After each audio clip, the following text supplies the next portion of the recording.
Hi, hello, வணக்கம் மக்களே! நான் உங்கள் பாண்டியன். இன்னைக்கு நம்ம பாண்டியா டாக்கீஸ்ல சமீபத்தில ரிலீஸ் ஆன பராசக்தி படத்த பத்தி பார்க்க போறோம்.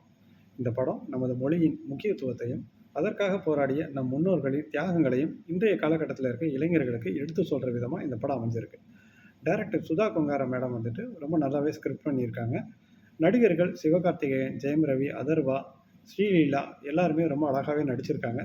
எல்லாமே நல்லா இருந்தாலும், இந்த படம் பார்க்கறதுக்கு ஒரு மணிரத்னம் படம் பார்க்குற மாரி ஒரு கன்டினியூட்டி இல்லாம, ஒரு கேப்பா மணிரத்னம் சார் படம்லாம் பார்த்தீங்கன்னா, உங்களுக்கே தெரியும் இல்லையா? கிட்டத்தட்ட அந்த மாரி தான் இந்த படம் அமைஞ்சிருக்கு. ஸோ, அதனால ஒரு படம் பார்க்குற நமக்கும், படத்துக்கும் வந்துட்டு ஒரு டச் இல்லாம, ஒரு கன்டினியூட்டி இல்லாத மாரி ஒரு ஃபீலா இருக்கு. மத்தபடி இந்த படம் வந்துட்டு சில உண்மை சம்பவங்களின் அடிப்படையில எடுக்கப்பட்டது தான். மொழிக்காக ஒரு மனுஷன் வந்துட்டு எந்த அளவுக்கு போராடுறான், எப்படி உயிரையும் குடுக்க தயங்காம போராடுறான் அப்படிங்கிறத இப்போ உள்ள மக்களுக்கு வந்துட்டு எடுத்து சொல்றதுல ஒரு சில காட்சிகள் வந்துட்டு கொஞ்சம் டச்சாவே இருக்கு.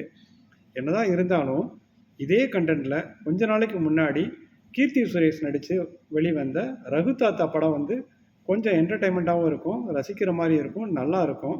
ஆனா இந்த படம் வந்து பராசக்தி பார்த்தீங்கன்னாக்கா, ஃபுல் அண்ட் ஃபுல் வந்துட்டு போராட்டமா தான் இருக்கு. பராசக்தி ஒரு மொழிப்போர் போராட்டம் தான் அது. கண்டிப்பா இத நீங்க ஓடிடில பார்க்கலாம். படம் நல்லாயிருக்கு.